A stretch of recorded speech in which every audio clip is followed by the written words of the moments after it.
আসসালামু আলাইকুম। সুমাইয়া আহমেদ চ্যানেলে আপনাদের সবাইকে স্বাগতম। আজকে আপনাদের সাথে শেয়ার করব মজাদার লইট্টা শুটকি ভর্তা রেসিপি। এটা কিন্তু দেখতে কি সুন্দর কালার হয়েছে দেখেন। খেতে কিন্তু তার চেয়ে বেশি মজা। বা এটাকে আচারি শুটকি বলে, আচারি শুটকি ভর্তা বলে। হাতের কাছে থাকা ২-৩টা উপকরণ দিয়ে বানিয়েছি। তো চলুন কথা না বাড়িয়ে দেখা যাক কিভাবে রেডি করি। এখানে খুব সুন্দর করে লইট্টা শুটকি এরকম ছোট ছোট পিস করে কেটে নিয়ে ভেজে নিয়েছি। কেটে নিয়ে ধুয়ে নিয়ে তারপর ভেজে নিয়েছি। এখানে শুটকি কিন্তু পিস পিস করে কেটে নিয়ে একদম গরম পানি দিয়ে ৫ থেকে ৭ বার ধুয়ে আবার ঠান্ডা পানি দিয়ে ১৫-২০ বার ধুয়ে খুব সুন্দর করে ক্লিন করতে হবে, নাহলে কিন্তু গন্ধ করবে। খুব সুন্দর করে ধুয়ে রেডি করে নিয়েছি। আর একদম দেখেন ছোট ছোট করে পিস করে নিয়েছি। আর খুব মচমচে করে একটু সময় নিয়ে সরিষার তেল দিয়ে ভেজে নিয়েছি। একটু বেশি করে তেল দিয়ে ভেজে নিয়েছি যাতে খুব মচমচে এবং একটু সেন্টটা চলে যায়। আর চাইলে আপনারা একটু সিদ্ধ করে ভেজে নিতে পারেন, তাহলে এতে করে বাটতে আপনাদের জন্য পাটায় বাটার সময় বাটতে সুবিধা হবে। এখন ভর্তা করে নেওয়ার পালা। এর জন্য একটা প্যানে সরিষার তেল নিয়ে নিয়েছি পর্যাপ্ত পরিমাণ। এর মধ্যে দিয়ে দিয়েছি পেঁয়াজ, বেশি করে পেঁয়াজ দিবেন। আমি এখানে দেখেছেন তো ১ মুঠি পরিমাণ পেঁয়াজ দিয়ে নিয়েছি।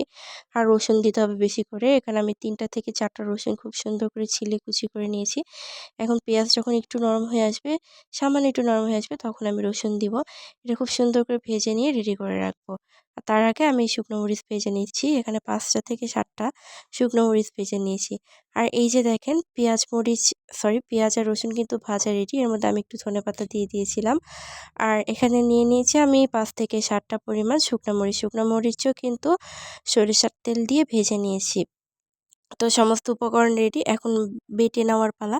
বাটাবাটি করার ক্ষেত্রে একটা পাটায় ১ম এ আমি খুব সুন্দর করে শুকনো মরিচ আর লবণ দিয়ে বেটে নিয়েছি একদম ফিনিশ করে। এরপর আগে যে পেঁয়াজ আর ধনিয়া পাতা আর রসুন খুব সুন্দর করে ভেজে রেখেছিলাম, ওটাও বেটে নিয়েছি একসাথে করে। এখন শুটকিগুলো আস্তে আস্তে বেটে নিব। তো শুটকিগুলো এখন আস্তে আস্তে বেটে নিলাম। মোটামুটি সবই কমপ্লিট। এই যে ভর্তা করার পালা এখন।